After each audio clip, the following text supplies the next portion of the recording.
अस्सलाम वालेकुम गाइस, आप लोग का एक नई वीडियो में स्वागत है। आज एक दोस्त की मैं बता रहा हूँ जो मेरा पड़ोसी था, चला गया बेचारा इंडिया में कल। आज पहुँच गया, मुझे फ़ोन किया। ये दोस्त है, देखो ये दोस्त है मेरा। बंदा ये मुश्किल से कतर में 2 महीना 3 महीना था। बोला कि 2 महीना पूरा काट रहा हूँ, तीसरा महीना चला तो मुझे मैडम भेज दी। बोला मुझे आज पता चला कि कतर में क्या प्रॉब्लम फेस करना पड़ रहा है। मैं बता रहा हूँ आप लोग को, बहुत अभी मुझे पता चला क्यों ये लोग रिटेन बंदा माँगता है कतरी लोग, अभी मुझे पता चला। क्योंकि इन लोग को लाजिम एक चीज़ मालूम होना चाहिए, चाहे अरबी चाहे इंग्लिश, क्योंकि यहाँ पे दोनों चलता है। चाहे अरबी मालूम होना चाहिए चाहे इंग्लिश। ये बंदा मेरे को बोला है कि इसको दोनों नहीं मालूम था। बोलता है कि मुझे दोनों नहीं मालूम है, ना अरबी ना इंग्लिश, दोनों नहीं। सिर्फ मैं इंडिया में गाड़ी चलाया हूँ। गाड़ी चलाने बढ़िया चला था, गाड़ी का कोई प्रॉब्लम नहीं। मेन समझना बहुत मुश्किल था, क्योंकि मैडम बोल रही थी कुछ लेकर आता था, कुछ बकाले से दुकान से। कहीं जाना रहे तो बोले यमीन इशार, या इंग्लिश बोले तो इंग्लिश भी थोड़ा बहुत लेफ्ट राइट तो जानता ही था, लेकिन इतना भी नहीं मालूम उसको था। बोला कि बहुत ज़्यादा दिक्कत हो रही है, क्योंकि उसको एकदम इंग्लिश नहीं मालूम था। मालूम है, तो इंग्लिश भी कभी कभी भेज दे सामान व्हाट्सएप पे कि ये लेके आओ, तो वो तो दुकान पे ज़्यादा दिखा के लेके आता था। लेकिन कोई कोई ऐसा चीज़ बोल दे, लिख दे, तो वो पकड़ पकड़ के दिखाएगी ये क्या है भाई, क्या लिखा है। तो बाद में मैडम देख लेगी इसको एकदम नहीं मालूम है, ना अरबी ना इंग्लिश, बहुत कुछ का प्रॉब्लम फेस करना पड़ रहा है मैडम को भी। वो बोले कि मैडम ये जो बंदा मेरा दोस्त बोल रहा है कि मुझे बहुत गुस्सा हो रही है, चिल्ला रही है मुझ पे, बाद में कभी कभी बहुत ज़्यादा चिल्लाती है।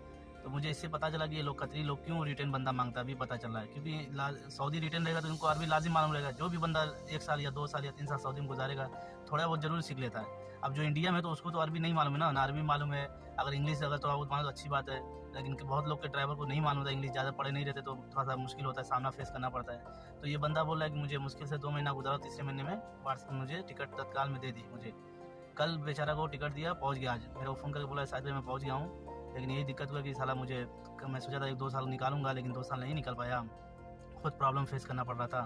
चलो इंशाल्लाह फिर देखते हैं, नेक्स्ट सऊदी के लिए अब ट्राई करूंगा। वो बंदा बोल रहा है, मतलब देख लो इंशाल्लाह जहाँ भी सही लगे। तो इससे पता चलता है यहाँ पे कतरी लोग जो है क्यों रिटेन बंदे मांगते हैं, क्योंकि इन लोग को लाजिम एक चीज़ मालूम होना चाहिए, चाहे अरबी चाहे ये इंग्लिश मालूम होना चाहिए।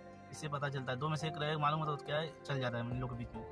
तो ऐसे मैं बोलूँगा कि कोई भी यहाँ पे आ रहा है बंदा, नया बंदा जो बोलते हैं नया, क्योंकि उसकी सैलरी खराब नहीं थी, सैलरी बढ़िया थी, मैडम भी बढ़िया थी, सैलरी टाइम टू टाइम मिल रहा था। वो बोल रहा है कोई चीज़ का प्रॉब्लम, सिर्फ क्या है समझने का नहीं समझ रहा था बंदा। नया बंदा था, सिर्फ इंडिया में काम किया था, कभी सऊदी नहीं गया था, कभी कहीं नहीं गया था, सिर्फ डायरेक्ट कतर आ गया बंदा।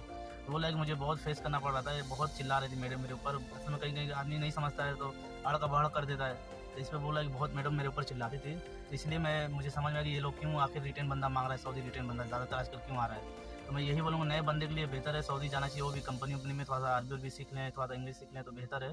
क्योंकि इससे क्या है कि थोड़ा सा आदमी दोबारा दूसरे कंट्री जाओगे, चाहे कुवैत चाहे कतर चाहे दुबई, तो थोड़ा सा आसान हो जाता है इंसान के लिए। तो मैं यही राय दूंगा कि डायरेक्ट कभी मत आओ कतर, या कहीं भी जाना हो तो कंपनी में आओ, हाउस ड्राइवर मत आओ। हाउस ड्राइवर में क्या है कि डायरेक्ट तुम ही को बोलेंगे, दूसरों को नहीं बोलेंगे, क्योंकि उनके काम के लिए आप आए हो तो आप ही से डायरेक्ट फ़ोन कर बोलेंगे भाई जा दुकान से ये लेके आ जाओ, तो ये लेके आ जाओ, चाहे अरबी मालूम हो चाहे इंग्लिश मालूम हो। तो इसमें क्या है कि थोड़ा सा आसान हो जाता है। तो उसको बोला कि मुझे बहुत परेशानी उठा था, मेरे ऊपर बहुत ज़्यादा चिल्ला रही थी मैडम। कहीं कहीं मैं मिस्टेक कर देता, मेरे ऊपर भड़क जाती थी मैडम, क्योंकि इन लोगों के पास टाइम नहीं रहता। जब सामान मंगाता है 1 मिनट में एकदम जैसा लगता है जिन बन जाओ, ऐसा इन लोग का मशीन बन जाओ, रोबोट, बस जाओ एकदम तुरंत लेके आओ। तो इन लोग अगर गलती कर दो तो दोबारा टाइम वेस्ट हो जा रहा है, तो फिर और तेज़ भड़कते हैं सब। तो इसलिए वो बोला था, मेरे ऊपर बहुत गुस्सा हो रही थी, बहस कर रही थी। तो लास्ट में फाइनली ये हुआ कि नहीं, ये ड्राइवर मुझे नहीं चाहिए। वो बाद में टिकट निकाल के उसको दे दी, बोला कि व्हाट्सएप में टिकट दे दिया हूँ, तुम्हारा रात की फ्लाइट है, कल निकल जाओ। शाम में दे दी उसको 6 घंटा पहले।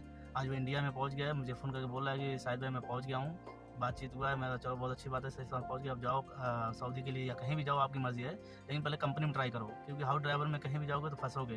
तो बोला कि सही बात है, अभी मैं दोबारा कभी भी हाउस ड्राइवर नहीं आऊँगा, 10 दिन पहले कंपनी में जाऊँगा, देखूँगा कोई कंपनी में अच्छी सी देख के इंशाल्लाह इसी ये करता हूँ इंशाल्लाह। तो बोला मेरा कोई घर ख़राब नहीं था, क्या कि सिर्फ मुझे मालूम नहीं था, वो मैडम उसका आदमी नहीं था सिर्फ। दोस्तों मेरे चैनल को सब्सक्राइब करिए ज़्यादा से ज़्यादा, और इसी तरह मैं इंशाल्लाह कुछ नई खबर देते रहूँगा, इंशाल्लाह नए अपडेट देते रहूँगा कतर के बारे में। क्योंकि जितने भी दोस्त यार यहाँ पे आते हैं फंसते हैं, कुछ ना कुछ मुझे पता चलता है, तो मैं इसी तरह चैनल पर अपने डालता हूँ। तो ऐसे ही मेरे चैनल को सब्सक्राइब करिए, आगे बढ़िए इंशाल्लाह, आगे बढ़ाइए मुझे। तो आप लोग की दुआ है। चलते हैं फिर नेक्स्ट वीडियो, मिलते हैं नए वीडियो में इंशाल्लाह। मास्सलाम।